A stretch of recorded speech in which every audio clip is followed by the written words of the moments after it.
My man. Who's got the first question? Raise your hand. They will bring you up. Hello, there sir, we go. how are you? I'm good. How are you? I'm good. That was ridiculous. Great card. Great card. Listen, I talked to these guys before the fight. Every time people shit on one of the cards, it turns out to be amazing. And it's a great card. Everybody on this card fought hard, and it was very tough to pick the bonuses tonight. So everybody here tonight can expect a check in the mail that didn't already get a bonus. So yeah, thank you guys very much. That's what I was going to say. I was going to kind of tee it up for you there. I got it. Given the attendance, I mean, we're not used to seeing that up here. We're used to 18,000, 20,000. So right. Listen, it happens. You're not going to hit the cover off the ball every time you do an event. You know, we had 2 title fights. Dillashaw hurt his rib and he's out. Rampage is in. He's out. He's in. You know, it was a weird card. You know, it's the business we're in. Pun intended. We roll with the punches, and you know, we came in here. Let me tell you what. The 10,154 that showed up here tonight got a great show. So, I don't know if you noticed or not, but after the 4th round, people were walking out. I didn't notice. I don't give a shit what people are doing. I'm watching the fight. Right. So I mean, that obviously speaks to what you've said all along, which is don't judge it, before it's in the books. That's it. Talk to me a little bit about it's like your walking out when you think your basketball team losing, Sure. and you know they come back and win the game. Yeah. Talk to me about DJ's finish and kind of what that says about him as a champion, and where do you put him right now in that top three? You know what's kind of sad? It's kind of sad that Demetrius Johnson has kind of got this thing hanging over his head that, you know, he's not this, he's not that.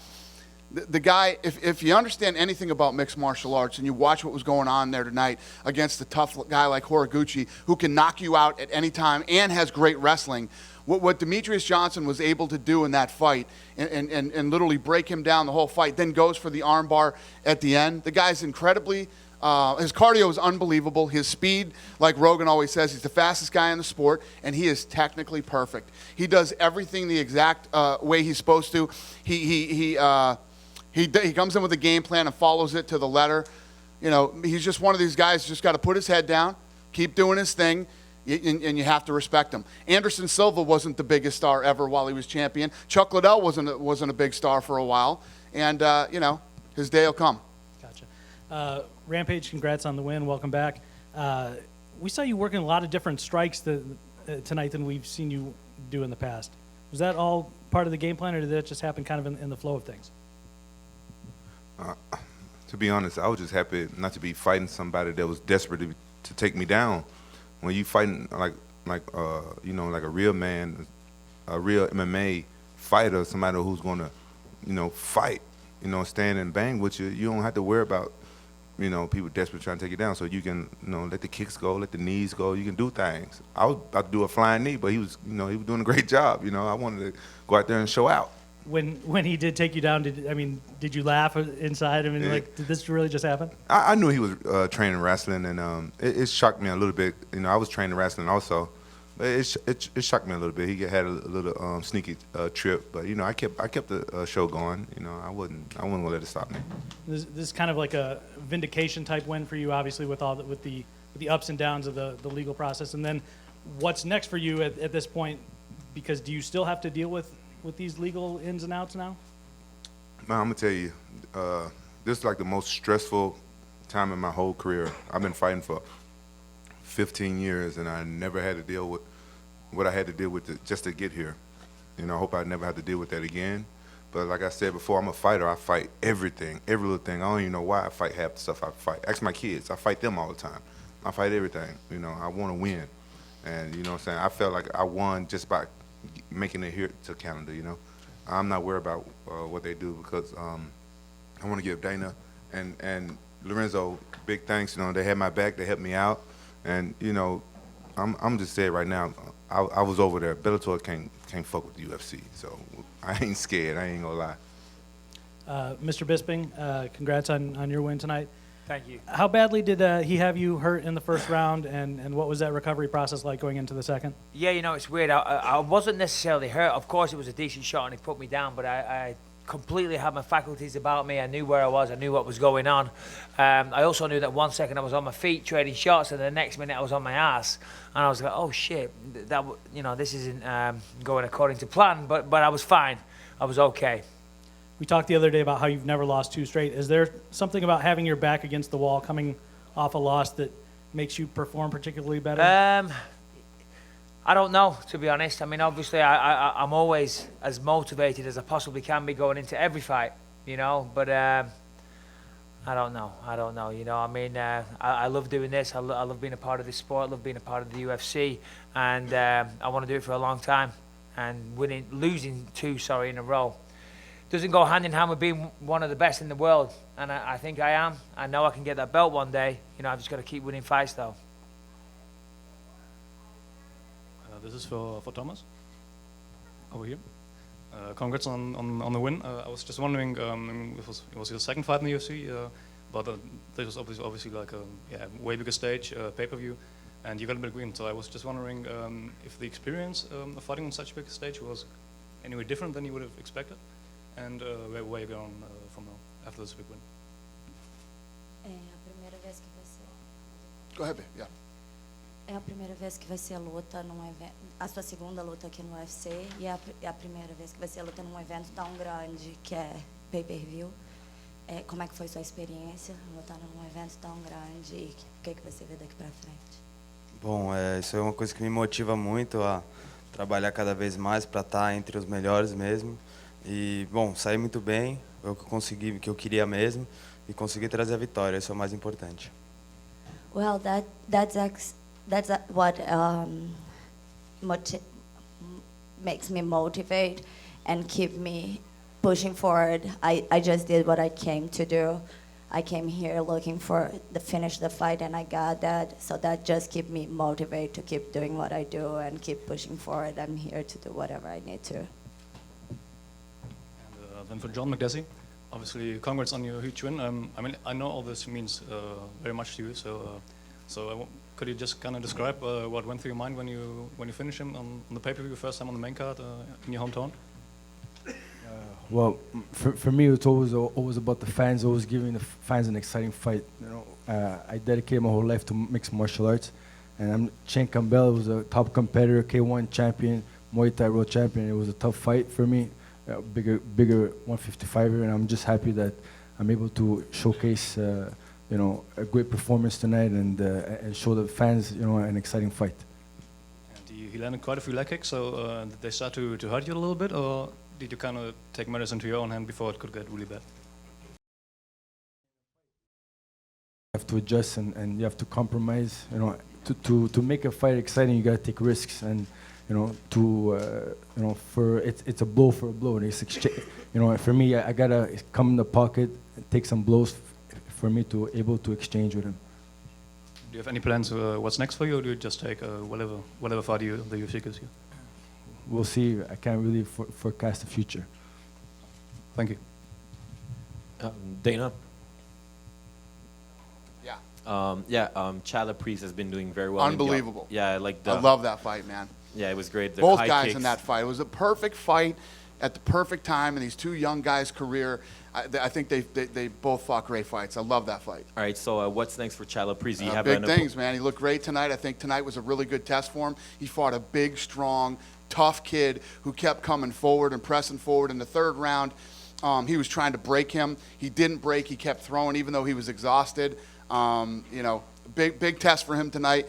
And he looked great doing it, and I expect big things from this kid. He looked great tonight. And thank you very much.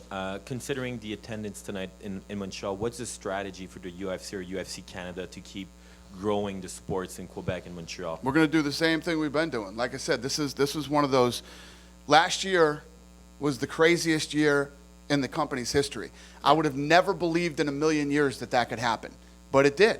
You know, and then we come here, and like I said. You know, the main event falls off, then Rampage is in, he's out, he's in, and you know it's been a real crazy promotion leading up to this fight. But we came up here, everybody on this card fought their ass off. Yeah. You know, the card was unbelievable, great fights, and a lot of young talent on this card. So, I mean, what are we going to do different in Canada? Not a damn thing. We're going to keep doing what we've been doing for the last however many years, and you know, you can't predict what's going to happen sometimes. You just got to roll with it. All right. Thank you very much. Thank you. Dana, in November at the Time Is Now press conference, you talked about Montreal, Toronto, and Calgary for 2015. Do you have any sense of whether Toronto and Calgary are still on? Calgary is what I'm focused on. I owe Calgary a fight. I owe them a fight, and we're going to see. Obviously, what's determining whether we go to Calgary or not right now is what happens in New York. Okay, so people in Calgary should be pulling for no New York, and the rest of the world should be pulling for New York. Okay, so we'll see what happens. So that means we're looking at December possibly. Yes. Okay. Does it help? I mean, some Canadians put on some pretty good performances. Does it help with this market? Canada kicked some ass tonight, man. It was unbelievable. The Canadians came out tonight. They shine. There's absolutely, positively future stars that fought here tonight. It was awesome. And then with The Ultimate Fighter doing gym versus gym, I know the guys at TriStar have been talking about they're willing to do with anybody. Who do they hate? So it's a possibility? Yeah. I mean, we'll see how this season does. You know, this season around episode 5, it goes off and it gets really good. So I think the people are really going to love this season. We'll see how it plays out, and hopefully we can keep doing this because it would be fun to do these different gyms. And then, Demetrius, there were some boos early on, and then the crowd really erupted at the end of that 4th round. Did that mean anything to you, knowing that you'd really won them over? Yeah, you know, my record got broken not too long ago for the latest finish, and I figured if I waited to the last second, you know, no way we able to beat it unless they go to 6 rounds. So that's what we're focused on. He meant to do that. Yes. And then, Chad, you had talked about Canadians really, you young guys wanted to show that this next generation is here. Looking at what you guys all did tonight, do you feel like you guys accomplished that? Yeah, you know, I believe the proof's in the pudding. You know, all of us came out and we fought hard. Like I said earlier on in the week, that some people were dogging this card, and I said that I was going to come out and bring fireworks, and I ended up delivering. And then, Olivier, before you got your finish, there was a moment where you looked pretty close, and that you looked up at the judges. I'm just wondering what was going on there. Yeah, actually, I kicked him in the liver, and Eve told me, "No, it's a nut shot." I was like, "I don't think it's a nut shot. It's in the liver, you know." And he said, "Stop, stop, stop!" And I said, "No, no, no." So, and so he said, "Okay, continue, continue." So yeah, that's what happened. So all you have to do is argue with the ref, and you can continue. Apparently. So that's basically what happened. Awesome. Yep. Thank you. Dave from the Hammer MMA. Quick question for John Makdessi. John, you were originally scheduled to fight Abel Trujillo for this fight before Shane Campbell stepped in. Is that a fight that still interests you, or would you like a different competitor, something higher level now? I think at this point in my career, I have to prove myself, and it doesn't really matter for me. It's about proving myself and getting to the title contention. Question for Alexis Davis and for Olivier Mercier. There was some unusual reffing in both of your fights. Yves Levine spotted a kick as being a low kick, and Alexis, your referee, was out of position to spot your armbar finish. Were you content with the officiating tonight? Well, it worked out for me, so yeah, you know, he just wasn't in the right position, and I'd have to go back and look at the footage, but you know, as soon as like she was able to kind of verbalize it, then the ref was on it. But you know, it just happens. It just happens. It happens all the time. You know, if you don't get on the right angle, you don't see it, or you know, depending on how they're tapping, sometimes just stuff like that happens. And lastly, a final quick question for Kyoji Horiguchi. Kyoji, you're such a young fighter to the sport, and this was such a big challenge so early in your career. Would you like to revisit a fight with Demetrius Johnson after you've had some more time to develop as a fighter? まだ教授は若い年齢なんですけども、今回そのタイトルマッチでチャレンジしたんですけど、また、トレーニングを積んでですね、ジョンソンに挑戦したいと思いますか？まあもちろんもう一回チャレンジしたいと思ってます。Of course, if you have a chance, I want to face Johnson again. All right, both of my questions are for Rampage. Rampage right here, the spiky hair. All right, hi, Pace from Pace's Playground Podcast. My first question is, GSP said after his Condit fight that a fighter may prepare for a comeback in MMA, but nothing could prepare you for a comeback into the octagon. So did you experience that octagon rust tonight? Well, the last time I fought was in last May, close to my hometown. I have no excuses. I wasn't rusty or nothing. This is the hardest I ever trained in my whole 15-year career of training. I started back training with Bobby Rimmer. He's like one of the best boxing coaches I've ever seen, I ever trained with, and he pushed me to the limits. He pushed me to points that I didn't think I could even perform, and I got no excuses. I just think that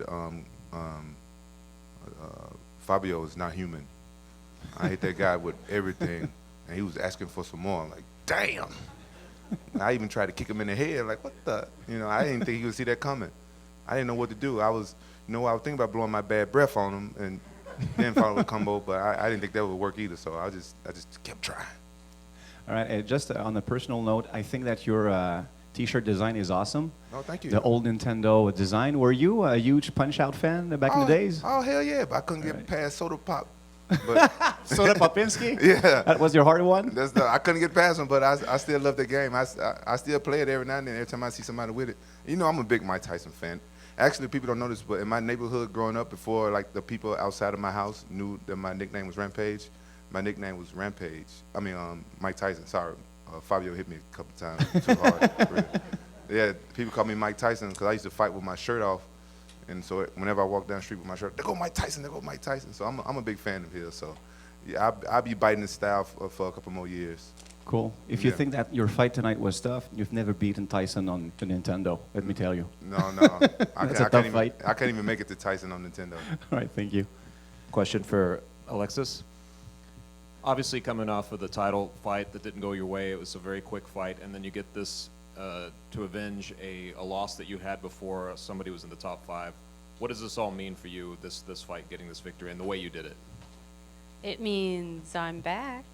It's just something I needed to do. I needed to push myself and work myself and put myself back into, earshot. I want to work my way up, and I want another shot, obviously, at that title, and whoever the UFC gives me, I don't care who it is, and I'm ready to fight. I'm ready to fight tomorrow. You were getting marked up in that first round a little bit. It looked like it wasn't going your way. I always look like this after every fight. But, flick me and I'm swollen. You were able to take advantage in the second round. At the moment, you just seized the moment and really took the fight. Are you happy with your performance ultimately in the end? Yeah, it kind of helps when you start to listen to your corners. I didn't do that too much in the first round, but the second round sat me down, had a little chat. Things started to click, and that's when I kind of put things together and, obviously was able to capitalize and get the win. And one quick one for Bisping, down here. It looked like CB was talking to you in the second round a little bit. What was he saying to you? We were just having a little back and forth regarding our finger positioning. I know he's poked a couple of people in the eye a couple of times. And, I've had eye troubles over the years, so I was like, ref, he's got his fingers open here. And then in the second or third, I had mine open. He's like, hey, Bisping, you got your fingers open, So, kind of a stupid conversation that we were having. We were both giving each other shit about our finger positioning. There you go. How about that? Yeah. You got your fingers open. Well, I'm going to punch you in the face in a minute. Well, just make sure it's a fist, okay? And not a finger. And then we're good. This question is for Rampage. Right over here. Straight ahead. Right here, straight ahead. Rampage, you mentioned that... When you own it, you can leave. Okay, damn. Rampage, you mentioned that you liked the fight with Fabio because he was going to stand and trade with you. He wasn't going to take you down. Is there anyone next that you want to fight that fits that mold that you'd like to fight? Well, honestly, I want to come back and beat everybody that beat me. I want to fight Shogun, Glover, Rashad, and make my way back up to John Jones. I'm on a mission, and that's the honest truth. Good stuff. This question's for John Makdessi. Congratulations on the win. Did you feel like the ref? After you knocked Campbell down the first time, were you surprised that the referee didn't stop the fight sooner? Because you knocked him down a couple times. My job is to just do what I'm trained to. At the end of the day, of course, I was aware my opponent was down, but the referee didn't step in, so I had no choice to continue. And was this the most satisfying victory of your career, being first time on the pay-per-view, winning in Montreal, obviously getting the knockout and everything like that? Yes, I'm very fortunate. I'm very happy to be able to perform and to give the fans an exciting fight. And we're hearing August 23rd is potentially going to be the next Canadian show. We don't know where yet. Is that a fight card that you're potentially looking at fighting on? I mean, I'm not really looking that ahead of me. You know, we'll see. We'll see what happens to the future. We'll see what happens.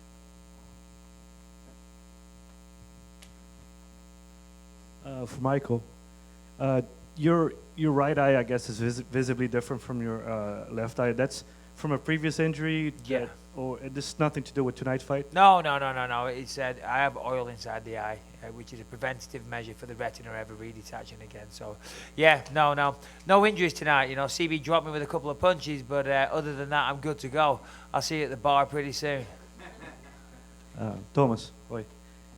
So, following my question is, after your previous fight, you said that you had wanted to use that bonus money to get your own place to live. Now, you've gotten out of 2 fights, 2 bonuses. So, what are you doing with your money? As far what are your plans?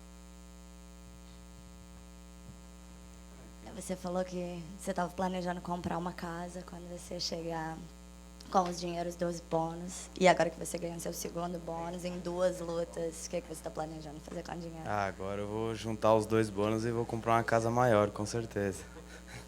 Now I'm putting together the 2 bonuses I got and I'm getting a bigger place.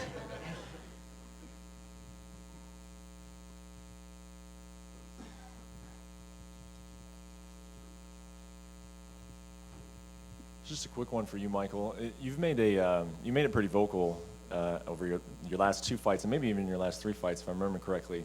You make it a point to say, "I'm not going anywhere. I'm here. I'm going for that title." Do you feel like people are trying to put you out to pasture too early? I mean, is that? No, not at all. Listen, you know, the results speak for themselves, and you know, I lost my last fight against Luke Rockhold. What can you say? You know, a loss is a loss. So.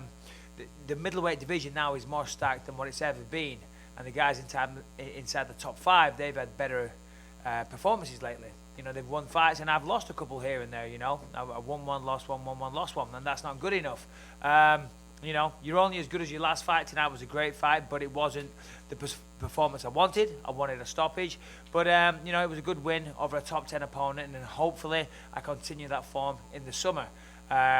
Hopefully when I do that, then I'll start talking about a title shot. But, you know, yeah, no one's putting me out to pasture. And as I said many times, I ain't going nowhere. Thanks. One for Okay. DJ. Just get one last question over here, okay? Oh. Okay, go ahead.